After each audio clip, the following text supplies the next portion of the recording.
इस सीरीज में हम देखने वाले हैं वॉइस। वॉइस जिसका नाम सुन के बहुत से स्टूडेंट्स तो पहले डर जाते हैं, अरे बाप रे ये वॉइस इतना कॉम्प्लिकेटेड। वॉइस इतना कॉम्प्लिकेटेड नहीं है जितना स्टूडेंट्स इसको समझते हैं, ठीक है। और इस सीरीज को देखने के बाद तो बिल्कुल भी नहीं है। तो अगर आप भी वॉइस से डरते हैं, वॉइस का नाम सुनते ही घबरा जाते हैं, तो इस सीरीज में ज़रूर बने रहिए। इस सीरीज को देखने के बाद आपका एक एक डाउट वॉइस को लेकर ज़रूर क्लियर होगा, इसकी गारंटी है। तो सबसे पहले तो आप ये समझ लीजिए कि वॉइस क्या है। अच्छा हाँ, वॉइस समझने से पहले आपको टेंस आना बहुत ज़रूरी है, ठीक है। टेंस अगर आपको आता है तभी आप वॉइस कर पाएंगे। तो टेंस की वीडियोस ऑलरेडी मैंने अपलोड कर दी है, तो उस वीडियोस को पहले आप देख लेंगे, जिसका लिंक मैंने डिस्क्रिप्शन बॉक्स में दे दिया है। तो सबसे पहले आप टेंस समझ लीजिए। अब ये देखिए वॉइस इंपॉर्टेंट क्यों है, ठीक है। तो सिर्फ एग्जाम पॉइंट ऑफ व्यू से इम्पॉर्टेंट नहीं है। एग्जाम में तो वॉइस से रिलेटेड क्वेश्चंस आते ही, हर एग्जाम में जो भी आप एग्जाम देते हैं उसमें वॉइस से रिलेटेड क्वेश्चंस ज़रूर आते हैं, तो एग्जाम के लिए तो इम्पॉर्टेंट है। साथ ही आपके डे टू डे कॉन्वर्सेशन में भी आप बहुत से सेंटेंसेस ऐसे यूज़ करते हैं जो पैसिव वॉइस में होते हैं, ठीक है। तो इसके यूज़ क्या है, क्यों हम एक्टिव से पैसिव वॉइस में सेंटेंसेस कन्वर्ट करते हैं, ठीक है। हम डायरेक्ट एक्टिव वॉइस में क्यों नहीं बोल सकते, क्यों हम पैसिव वॉइस यूज़ करते हैं। तो चलिए सबसे पहले कुछ सेंटेंसेस समझ लीजिए क्यों यूज़ करते हैं। देखिए पहला सेंटेंस क्या बोल रहा है, किसी ने मेरा पर्स चुरा लिया। दूसरा सेंटेंस क्या है, मेरा पर्स चोरी हो गया। तो आप मोस्टली किस तरह का सेंटेंस यूज़ करते हैं, किसी ने मेरा पर्स चुरा लिया ऐसा बोलते हैं, या मेरा पर्स चोरी हो गया। भाई पर्स चोरी हुआ है तो हमको ये बोलने की क्या ज़रूरत है कि किसी ने चुरा लिया, हम डायरेक्ट बोलेंगे कि मेरा पर्स चोरी हो गया। तो जहाँ पे सब्जेक्ट अननोन हो वहाँ पर मोस्टली हम पैसिव वॉइस यूज़ करते हैं, ठीक है। यहाँ पे हमको सब्जेक्ट की बात करने की ज़रूरत नहीं, सीधा हम किसकी बात करेंगे, जो एक्शन हुआ है कि चोरी हुआ है। क्या चोरी हुआ है, पर्स। तो बात यहाँ पे ऑब्जेक्ट की होती है, यहाँ पे बात किसकी हो रही है, ऑब्जेक्ट की, जो जिस पर काम हुआ है, ठीक है। चोरी होने का काम किस पर हुआ है, पर्स पर। तो जिस पर काम हुआ है उसकी बात हम पैसिव वॉइस में करते हैं। एक्टिव वॉइस में किसकी बात करते हैं, करने वाले की। तो यहाँ पे तो ऑलरेडी सब्जेक्ट अननोन है, तो करने वाले की बात तो हो ही नहीं रही। दूसरा सेंटेंस देखिए, हमें कानून का पालन करना चाहिए, ठीक है। कानून का पालन होना चाहिए। तो मोस्टली हम क्या सेंटेंस क्या होना चाहिए, कानून का पालन होना चाहिए। भाई सभी को करना चाहिए, यहाँ पे कोई पर्टिकुलर तो हम बताएंगे नहीं कि कानून का पालन किसे करना चाहिए। जाहिर सी बात है कि कानून का पालन सभी को करना चाहिए, मतलब कानून का पालन होना चाहिए। तो यहाँ पे ये सेंटेंस ज़्यादा रेलेवेंट है, ज़्यादा हम यूज़ करेंगे कि कानून का पालन होना चाहिए। तो यहाँ पे भी हमें जो है सब्जेक्ट वो इम्पॉर्टेंट नहीं है, बात है क्या होना चाहिए, कानून का पालन। तो यहाँ पे भी ऑब्जेक्ट इम्पॉर्टेंट है, सब्जेक्ट लेस इम्पॉर्टेंट है। थर्ड देखिए, रविंद्रनाथ टैगोर जी ने गीतांजलि लिखी। इसका पैसिव में क्या हो जाएगा, गीतांजलि रविंद्रनाथ टैगोर जी द्वारा लिखी गई। तो यहाँ पे देखिए यहाँ पे दोनों ही इम्पॉर्टेंट है, रविंद्रनाथ भी और उनके द्वारा जो एक्शन हो रहा है वो भी। तो ये डिपेंड करता है कि हम किस टाइम पे किसको इम्पोर्टेंस देना चाहते हैं। हो सकता है कि हम यहाँ पे टैगोर जी को इम्पोर्टेंट दें, तब हम क्या बोलेंगे, जब पूछा जाए कि रविंद्रनाथ जी ने कौन सी रचना लिखी, तब हम बोल देंगे रविंद्रनाथ जी ने गीतांजलि लिखी। मतलब फोकस किस पे है, करने वाले पे, ठीक है, राइटर पे फोकस है। दूसरा सेंटेंस क्या है, गीतांजलि किसने लिखी, यहाँ पे फोकस किस पे है, वर्क पे। हम बात कर रहे हैं गीतांजलि की, तो गीतांजलि रविंद्रनाथ टैगोर जी द्वारा लिखी गई। मतलब यहाँ पे दोनों ही इम्पॉर्टेंट है, सब्जेक्ट भी इम्पॉर्टेंट है, ऑब्जेक्ट भी इम्पॉर्टेंट है। वो डिपेंड करता है कि हम फोकस किस पे दे रहे हैं। तो अब समझ में आया एक्टिव वॉइस और पैसिव वॉइस में क्या डिफरेंस है, फोकस शिफ्ट करने के लिए, ठीक है। फोकस शिफ्ट करने के लिए भी हम एक्टिव से पैसिव वॉइस में चेंज करते हैं। जब हमारा फोकस ऑब्जेक्ट पे होता है तब हम पैसिव वॉइस यूज करते हैं। जब हमारा फोकस कर्ता पे होता है, जो कार्य कर रहा है सब्जेक्ट पे होता है, तब हम एक्टिव वॉइस यूज करते हैं, ठीक है। तो ये तो हुआ यूज कि कब हम एक्टिव वॉइस से पैसिव वॉइस यूज करते हैं। अब जैसे कोई फिल्म रिलीज हुई, तो रिलीज किसने की, इससे कोई मतलब है क्या कि उसने फलाने ने ये फिल्म रिलीज की, नहीं। हमको फोकस किस पे करना है कि फिल्म रिलीज हुई, ठीक है। जैसे कि बाहुबली रिलीज हुई, बाहुबली कल रिलीज हुई। तो यहाँ पे फोकस ये नहीं कर रहे हैं कि किसने की, हमको कोई मतलब ही नहीं फिल्म रिलीज किसने की, बस हम क्या बोल रहे हैं कि रिलीज हुई। तो यहाँ पे भी हम पैसिव वॉइस यूज कर रहे हैं। तो इस तरह से हम ये डिपेंड करता है जस्ट फोकस फोकस पे, कि बात कर्म पे हो रही है या कर्ता पे। ठीक है, जब कर्ता पे बात होती तब एक्टिव वॉइस के सेंटेंसेस यूज करते हैं, बात जब कर्म की होती है तो हम पैसिव वॉइस के सेंटेंसेस यूज करते हैं। अब एक ही रूल्स अप्लाई करके हम सभी सेंटेंसेस को एक्टिव से पैसिव वॉइस में चेंज नहीं कर सकते। ये 5 तरह के क्वेश्चन सेंटेंसेस होते हैं और इन 5 तरह के सेंटेंसेस को जब हम एक्टिव से पैसिव वॉइस में चेंज करते हैं तो अलग अलग रूल होता है। तो पहला तो है डिक्लेरेटिव सेंटेंस, जिसमें हम सिंपल सेंटेंस की बात करते हैं, जिसमें हम डिक्लेयर करते हैं कोई भी बात। सेकेंड है इंटरोगेटिव सेंटेंस, जिसमें प्रश्न पूछा जाता है। थर्ड है इंपरेटिव सेंटेंस, जिसमें कमांड, रिक्वेस्ट या फिर ऑर्डर दिया जाता है या सजेशन दिया जाता है, इस तरह के सेंटेंस। थर्ड है इन्फिनेटिव, टू वाले सेंटेंस, टू के साथ जो वर्ब होता है, देखेंगे इसको। स्टेटिव सेंटेंस, जहाँ पे स्टेट की बात होती। तो इस तरह से हम 5 तरह के सेंटेंसेस को किस तरह से एक्टिव से पैसिव वॉइस में चेंज करते हैं। तो इस सीरीज में हम यही देखने वाले हैं, एक एक करके हर तरह के सेंटेंसेस को हम एक्टिव से पैसिव वॉइस में चेंज करने के, और वाइस वर्सा पैसिव से एक्टिव वॉइस में भी किस तरह से चेंज किया जाता है, तो ये देखेंगे और क्वेश्चंस की प्रैक्टिस भी करेंगे साथ में हम। तो चलिए सबसे पहले हम देख लेते हैं कि डिक्लेरेटिव सेंटेंसेस को एक्टिव से पैसिव वॉइस में चेंज करने के क्या क्या रूल्स हैं। ठीक है, चलिए देखते हैं। तो देखिए किस तरह से डिक्लेरेटिव सेंटेंसेस को एक्टिव से पैसिव वॉइस में चेंज किया जाता है। वॉइस क्या है ये तो आपको समझ में आ गया होगा। वॉइस को हिंदी में कहते हैं वाच्य। तो वॉइस क्या है? वॉइस जो है वर्ब का ऐसा फॉर्म है जो ये बताता है कि जो कार्य हो रहा है वो कर्ता द्वारा किया जा रहा है या कर्ता पर किया जा रहा है। ठीक है, कर्ता द्वारा किया जा रहा है या कर्ता पर किया जा रहा है, ये तो आप समझ गए होंगे बहुत अच्छे से एग्जाम्पल के थ्रू। तो चलिए अब हम देखते हैं कि किस तरह से कौन से टेंस में दिए हुए डिक्लेरेटिव सेंटेंस को हम एक्टिव से पैसिव वॉइस में कैसे चेंज करेंगे। तो पहला है present simple tense. Present simple tense की पहचान क्या है? जिसमें वर्ब का या तो फर्स्ट फॉर्म होगा या फिफ्थ फॉर्म होगा, या फिर अगर सेंटेंस इंटरोगेटिव या नेगेटिव है तो वहां पर हेल्पिंग वर्ब होंगे डू या डज। तो जहाँ पे भी हमको वर्ब का फर्स्ट फॉर्म दिख रहा है, फिफ्थ फॉर्म समझते हैं ना, वर्ब के फर्स्ट फॉर्म में एस, ई एस या आई एस लगा हुआ होता है, वो फिफ्थ फॉर्म कहलाता है, या फिर डू डज। इनमें से अगर कोई चीज दिखती है तब हम पैसिव वॉइस में चेंज करने के लिए क्या करेंगे? इज, एम, आर के साथ वर्ब का थर्ड फॉर्म लगाएंगे। तो सबसे पहले तो स्ट्रक्चर समझ लीजिए। एक्टिव वॉइस का जो स्ट्रक्चर होता है वो टेंस के अकॉर्डिंग होता है, टेंस के रूल को ही फॉलो करता है, मतलब ये टेंस ही एक तरह से। तो इसमें होता है सब्जेक्ट, हेल्पिंग वर्ब हो भी सकता है, नहीं भी हो सकता।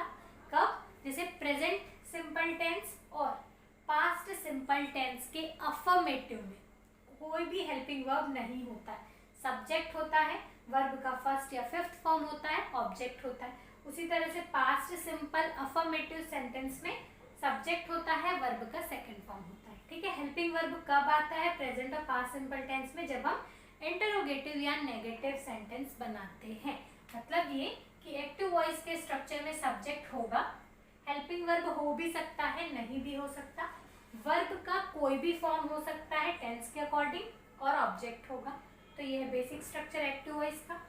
पैसिव वॉइस में क्या होता है? ऑब्जेक्ट की बात होती है, इसलिए सब्जेक्ट की जगह पे ऑब्जेक्ट आ जाता है। यहाँ पर हेल्पिंग वर्ब हो या ना हो, यहाँ पर हमको लगाना ही है। अगर यहाँ पे नहीं है तो भी हम कोई ना कोई यहाँ पे हेल्पिंग वर्ब लगाएंगे। कैसे, ये लिखा हुआ बताएंगे अभी। यहाँ पर वर्ब का कोई भी फॉर्म हो सकता है। पैसिव वॉइस में हमेशा वर्ब का थर्ड फॉर्म ही होगा। ठीक है, पैसिव वॉइस में हमेशा वर्ब का थर्ड फॉर्म ही होगा, चाहे किसी भी तरह का सेंटेंस हो। फिर बाय लगाएंगे और फिर सब्जेक्ट। तो जब ये ऑब्जेक्ट सब्जेक्ट की जगह पे आता है तब ये सब्जेक्ट ही कहलाता है, सब्जेक्ट बन जाता है, क्योंकि बात हो रही, जिसके बारे में बात होती है वो सब्जेक्ट होता है। तो ये पैसिव वॉइस का सब्जेक्ट बन जाता है। ठीक है, ये जो सब्जेक्ट ऑब्जेक्ट की जगह पे गया है, इसको हम सब्जेक्ट नहीं कहते, इसको हम कहते हैं एजेंट। ठीक है, क्या कहेंगे? एजेंट कहेंगे। तो जो ऑब्जेक्ट है वो क्या बन जाता है? सब्जेक्ट, और जो सब्जेक्ट है वो बन जाता है एजेंट। ठीक है, ये हो गया। अब देखिए रूल्स। सेकंड क्या है? प्रेजेंट सिंपल टेंस समझ में आ गया। अगर वर्ब का फर्स्ट फॉर्म, फिफ्थ फॉर्म या डू डज दिखता है तब हम हेल्पिंग वर्ब क्या लगाते हैं? इस हेल्पिंग वर्ब की जगह पे इज, एम, आर लगाते हैं, और वर्ब का थर्ड फॉर्म ही रहेगा। सेकंड है present continuous tense, present continuous tense जिसमें इज एम आर ऑलरेडी होगा और साथ ही वर्ब का फोर्थ फॉर्म। ठीक है, कंटिन्यूअस टेंस का कैसे पता चलता है, जब वर्ब का फोर्थ फॉर्म हो, आईएनजी वाला फॉर्म हो और साथ में इज एम आर हो। तो is am are as it is रहेगा, उसको कुछ नहीं करना है। जो फोर्थ फॉर्म होता है आईएनजी वाला, उसको हटाकर हमको बीइंग लगा देना है, बीइंग। ठीक है, बाकी वही होगा। वर्ब का थर्ड फॉर्म बाय और सब्जेक्ट। थर्ड है present perfect tense. Present perfect tense का स्ट्रक्चर क्या होता है, सब्जेक्ट होता है, हैव हैज हेल्पिंग वर्ब होता है और वर्ब का थर्ड फॉर्म होता है। तो यहाँ पे हैव और हैज जो भी है एज इट इज रहेगा, उसके साथ क्या ऐड कर देना है, बीन ऐड कर देना है। फिर है पास्ट सिंपल। पास्ट सिंपल का स्ट्रक्चर क्या होता है, सब्जेक्ट होता है, वर्ब का सेकंड फॉर्म होता है और अगर नेगेटिव या इंटरोगेटिव है तो डिड लगता है। ठीक है, तो जब हमको ये दिखता है तब हम क्या करते हैं, पैसिव वॉइस बनाने के लिए हेल्पिंग वर्ब की जगह पे वॉज या वर लगाते हैं और वर्ब का तो थर्ड फॉर्म ही रहेगा। ठीक है, पास्ट कंटिन्यूअस टेंस। अगर टेंस पास्ट कंटिन्यूअस में मतलब वॉज और वर पहले से लगा हो और आईएनजी लगा हो, तब यहाँ पर पैसिव वॉइस में वॉज और वर एज इट इज रहेगा। आईएनजी हटाकर हम क्या लगा देते हैं, बीइंग और वर्ब का थर्ड फॉर्म। ठीक है, पास्ट परफेक्ट टेंस। अगर टेंस पास्ट परफेक्ट में है मतलब हैड है और वर्ब का थर्ड फॉर्म है, तब हम क्या करेंगे, हैड के साथ बीन लगा देंगे। सेम देखिए स्ट्रक्चर, जैसे प्रेजेंट परफेक्ट टेंस में था हैव हैज था, वर्ब का थर्ड फॉर्म था तो हैव हैज के साथ हमने बीन लगा दिया। वैसे ही पास्ट परफेक्ट में हैड के साथ बीन लगा देंगे और इसमें तो ऑलरेडी वर्ब का थर्ड फॉर्म होता है, यहाँ पे भी वर्ब का थर्ड फॉर्म होगा। Future simple. फ्यूचर सिंपल का स्ट्रक्चर क्या होता है, सब्जेक्ट होता है, विल या शैल होता है, हेल्पिंग वर्ब और वर्ब का फर्स्ट फॉर्म होता है। तो यहाँ पे कुछ नहीं करना है, विल और शैल के साथ क्या ऐड कर देना है, बी।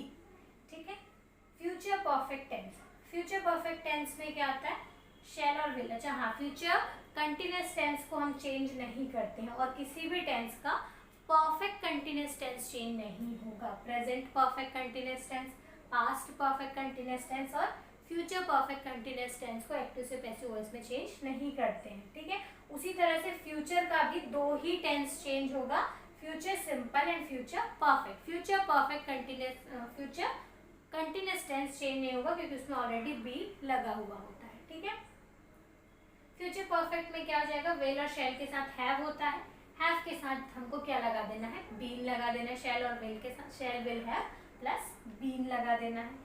अगर कोई भी मॉडल है, shall will should would can could may might must, कोई भी मॉडल है अगर, तो मॉडल एज इट इज रहेगा, उसके बाद क्या लगा देना है, बी। तो हमने क्या देखा कि दो ही कंडीशन ऐसी थी जहां पर हमको खुद से हेल्पिंग वर्ब लगाना पड़ रहा था और वो कौन सा था, present simple affirmative, present simple tense and future simple tense. Present simple tense sorry past simple, present simple and past simple, दो ही टेंस ऐसे हैं जहां पर हमको खुद से हेल्पिंग वर्ब लगाना पड़ रहा था। क्योंकि प्रेजेंट सिंपल में भी पहले से कोई हेल्पिंग वर्ब नहीं होता है, होगा भी तो कब, जब नेगेटिव या इंट्रोगेटिव है, उसको भी हमको चेंज करना होता है।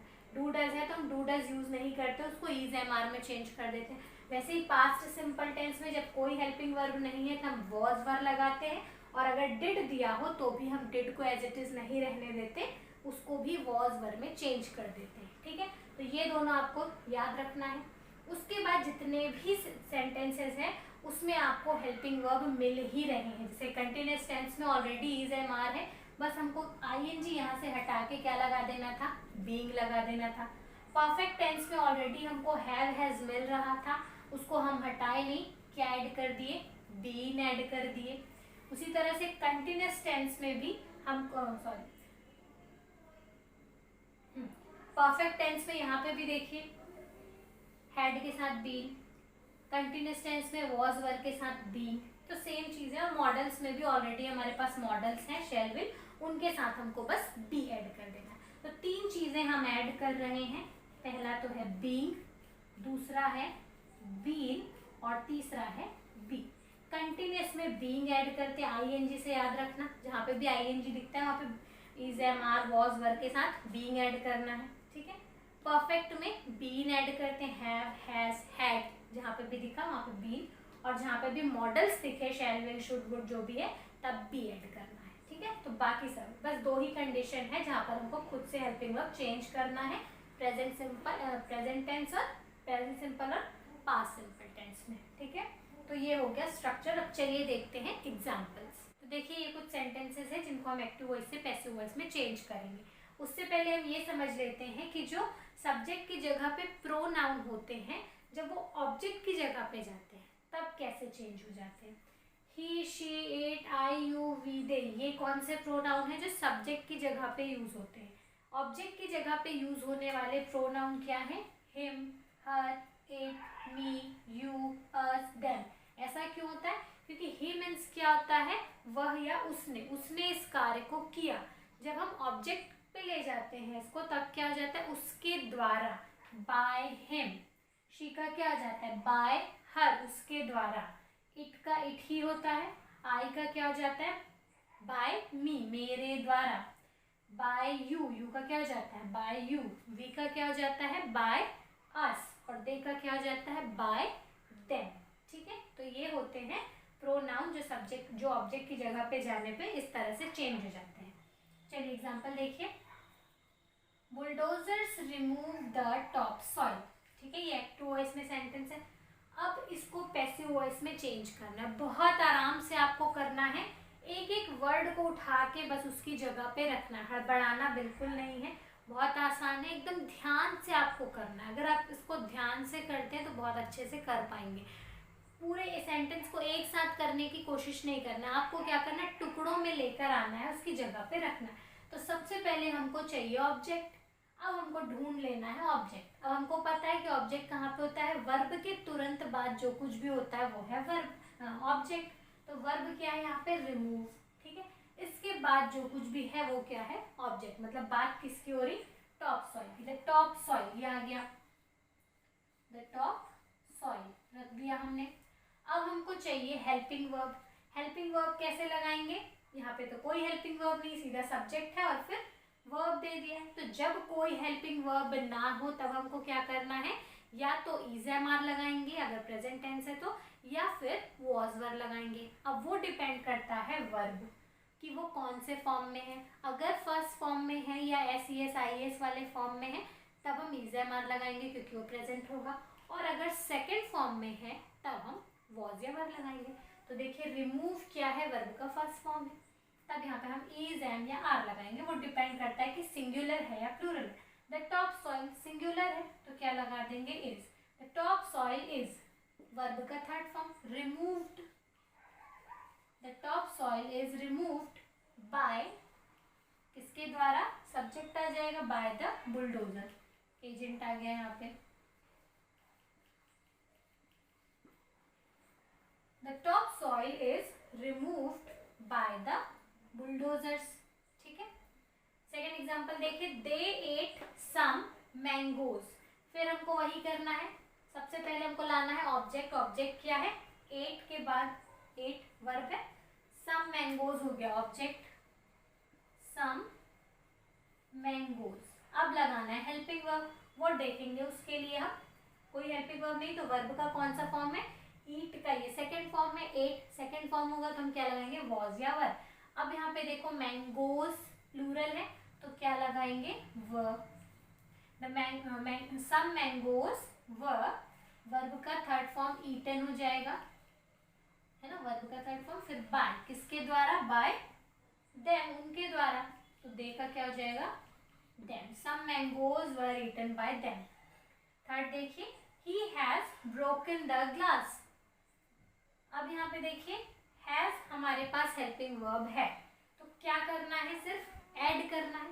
हैज, हैव, हैड, इन तीनों में से कोई भी चीज हो तो हम बीन लगाते हैं। मतलब हमको ये तो समझ में आएगा कि बीन लगाना है। ठीक, अब सबसे पहले तो ऑब्जेक्ट ले आते हैं द ग्लास। ये ब्रोकन वर्ब है, द ग्लास हो गया ऑब्जेक्ट, द ग्लास। अब ये चीज याद रखना कि हैव का हैज या हैज का हैव भी हो सकता है।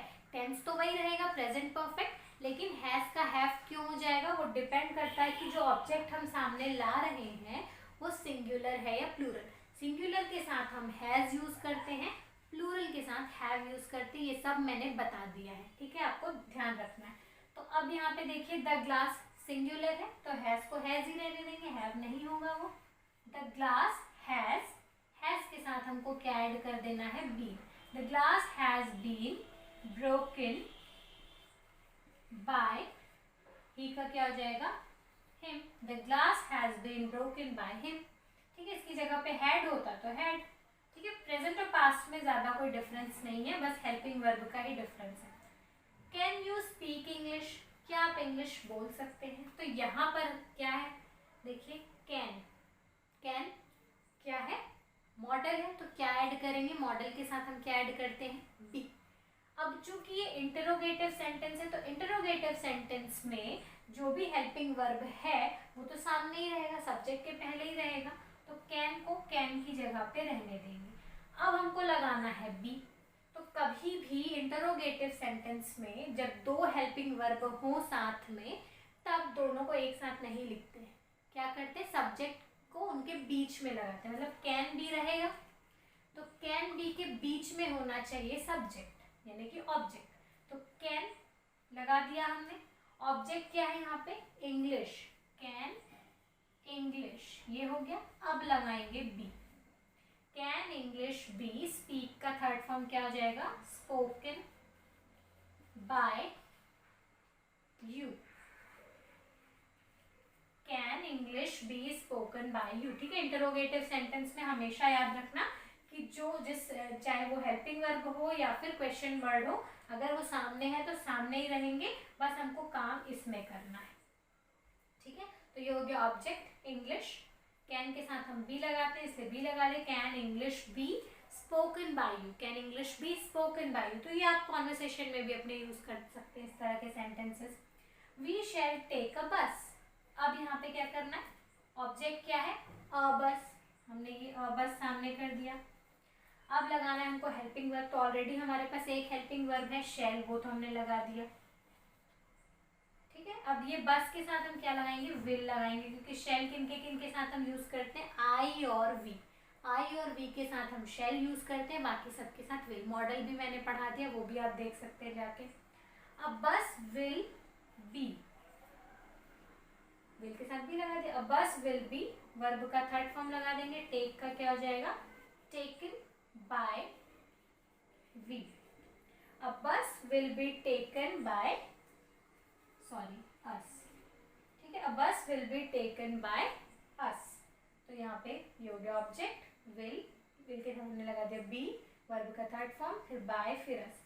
ठीक है, तो ये है कुछ डिक्लेरेटिव सिंपल टाइप के सेंटेंस। अब थोड़े और दूसरे टाइप के सेंटेंसेस हम देख लेते हैं कि कैसे दूसरे टाइप के डिक्लेरेटिव सेंटेंस को एक्टिव से पैसिव वॉइस में चेंज किया जाता है। कुछ और एग्जांपल्स भी हम देख लेते हैं। तो ये है कुछ और सेंटेंसेस, चलिए देखिए कैसे करना है। देखिए क्या बोला है sentence, someone has stolen my purse, someone has stolen my purse. तो अब यहाँ पे देखिए समवन बोला है, समवन मतलब कोई अननोन है, हमको नहीं पता कि किसने चुराया, तो हम समवन को रिमूव कर सकते हैं। मतलब देखिए सेंटेंस, सबसे पहले तो ऑब्जेक्ट ले आइए, ऑब्जेक्ट क्या है my purse, my purse. Helping verb क्या है, हैज है, हैज के साथ क्या ऐड करेंगे, बीन ऐड करेंगे। वर्ब का थर्ड फॉर्म ऑलरेडी यहाँ पे है, वर्ब का third form stolen, my purse has been stolen by someone. तो ये बताना जरूरी है क्या कि मेरा पर्स किसी के द्वारा चोरी कर लिया गया। भाई पर्स चोरी हुआ तो जाहिर सी बात है कि किसी के द्वारा ही चोरी किया गया, अननोन है, तो ये पोर्शन हम हटा देते हैं। हमारा सेंटेंस इतना ही कंप्लीट है, my purse has been stolen. ठीक है, इसी तरह से समवन, समबडी, पीपल, इस तरह से लिखा हो तो हम उसको रिमूव कर सकते हैं, बाय वाले पोर्शन को हटा सकते हैं, एजेंट बताने की जरूरत नहीं है। नेक्स्ट देखिए, people has praised his work, मतलब लोगों ने उसके कार्य की प्रशंसा की। तो लोगों ने कहना जरूरी है कि हम तो इतना भी कह सकते हैं कि उसके कार्य की प्रशंसा हुई। तो यहाँ पे क्या हो जाएगा, हिज वर्क ऑब्जेक्ट है, हिज वर्क, हैज के साथ हम क्या ऐड कर देंगे, बीन, प्रेज्ड का थर्ड फॉर्म, प्रेज्ड, प्रेज्ड ही ऑलरेडी थर्ड फॉर्म ही है, his work has been praised, उसके कार्य की प्रशंसा हुई। ठीक है, लोगों ने की ये कहना जरूरी नहीं है। They invited Tanuja to deliver a speech. अब यहाँ पे देखिए ऑब्जेक्ट क्या है, पहला तो है तनुजा जिसके बारे में बात हो रही, मतलब जिसको बुलाया गया, और दूसरा ऑब्जेक्ट है टू डिलीवर अ स्पीच, मतलब यहाँ पे दो ऑब्जेक्ट हैं। फर्स्ट ऑब्जेक्ट है तनुजा और सेकेंड ऑब्जेक्ट है टू डिलीवर अ स्पीच। तो अब सामने किसको लाया जाए, तो सामने लाने के लिए ये ध्यान रखना कि किसी किसी सेंटेंसेस में हम सेकेंड ऑब्जेक्ट को भी सामने ला सकते हैं, कभी कभी फर्स्ट ऑब्जेक्ट वो डिपेंड करता है कि क्या सूटेबल है, किसके बारे में बात हो रही।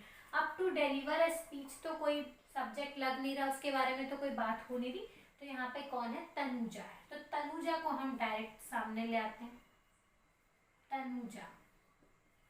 अब लगाना है हेल्पिंग वर्ब, तो यहाँ पे कोई हेल्पिंग वर्ब है क्या, नहीं है। वर्ब का कौन सा फॉर्म है, सेकंड फॉर्म है, तो क्या लगाएंगे, वॉज या वर लगाएंगे। तनुजा सिंगुलर है तो क्या लगा देंगे, वॉज लगा देंगे। तनुजा वॉज, वर्ब लगाएंगे इनवाइटेड का थर्ड फॉर्म इनवाइटेड होगा। Tanuja was invited by them to deliver a speech. ठीक है, इसको एज इट इज लिख देंगे, टू डिलीवर अ स्पीच। तो जब दो ऑब्जेक्ट होते हैं तो एक ऑब्जेक्ट को हम सामने रखते हैं जिसकी बात कर रहे हैं, और दूसरा ऑब्जेक्ट जो है वो लास्ट में लिख देते हैं। तो क्या हो जाएगा, Tanuja was invited by them to deliver a speech, उसको लास्ट में एज इट इज हमने लिख दिया। नेक्स्ट देखिए, people blame the government for everything. लोग क्या करते हैं, हर चीज के लिए गवर्नमेंट को ब्लेम करते हैं। तो यहाँ पे ऑब्जेक्ट क्या है, द गवर्नमेंट फर्स्ट ऑब्जेक्ट है, फॉर एवरीथिंग सेकेंड ऑब्जेक्ट है। तो फॉर एवरीथिंग सामने आएगा क्या, सुटेबल लग रहा है, नहीं आएगा क्योंकि इसके बारे में तो कोई बात ही नहीं। द गवर्नमेंट सामने आ जाएगा, ये ऑब्जेक्ट है। द गवर्नमेंट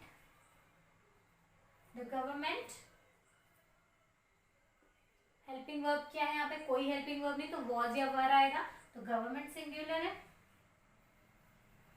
सॉरी वर्ब का कौन सा फॉर्म है, फर्स्ट फॉर्म है, तो इज या इज एम आर आएगा, सिंगुलर इसलिए इज आ जाएगा। द गवर्नमेंट इज, ब्लेम का थर्ड फॉर्म क्या हो जाएगा, ब्लेम्ड बाय पीपल। बोलना जरूरी है क्या, लोगों के द्वारा, नहीं भाई ब्लेम हो रहा है तो लोग ही करेंगे, जानवर तो करेंगे नहीं। तो यहाँ पे हम बाय वाला पोर्शन हटा सकते हैं। The government is blamed for everything. ठीक है, तो जो नोन है, जो हमको समझ में आ रहा है, कॉमन सेंस की बात है, वहां पे हम बाय वाला पोर्शन हटा देते। लोगों के द्वारा कहना जरूरी नहीं, क्योंकि ब्लेम कर रहे हैं तो लोग ही करेंगे और कोई नहीं करेगा। तो the government is blamed for everything. तो पैसिव वॉइस का मतलब ही होता है सेंटेंस को कंसाइज करना, छोटा करना, इतना लंबा ना करके हम उसको छोटा करके बोले, यही है इसका स्पोकन में यूज। ठीक है, Gandhi gave a signal to the nation. तो यहाँ पे क्या हो जाएगा, यहाँ पे भी देखिए दो सब ऑब्जेक्ट है, अ सिग्नल, सेकेंड ऑब्जेक्ट है टू द नेशन। तो यहाँ पे सामने क्या आएगा, अ सिग्नल। वर्ब का कौन सा फॉर्म है, देखिए यहाँ पे गेव सेकेंड फॉर्म है, और कोई हेल्पिंग वर्ब नहीं, तो क्या लगाएंगे, वॉज या वर लगाएंगे, सिंगुलर इसलिए was. A signal was given, third form given हो जाएगा, by Gandhi to the nation. ये एज इट इज यहाँ पे उतार देंगे। A signal was given by Gandhi to the nation। ठीक है, तो इस तरह से जब दो ऑब्जेक्ट होते हैं तो इस तरह से सेंटेंस को चेंज किया जाता है, और जब कोई अननोन सब्जेक्ट की बात हो, पर्सन अननोन हो, तो वहां से हम बाय वाला पोर्शन रिमूव कर सकते हैं। तो आई होप आपको डिक्लेरेटिव सेंटेंस बहुत अच्छे से समझ में आ गया होगा। नेक्स्ट वीडियो में हम इंटरोगेटिव सेंटेंसेस को देखेंगे कि कैसे चेंज करना है। तो आज के लिए बस इतना ही, और अगर कोई डाउट है, कोई क्वेरी है, तो आप कमेंट सेक्शन में लिख सकते हैं। मिलेंगे नेक्स्ट वीडियो में। Till then keep learning, keep practising and keep smiling. Good bye.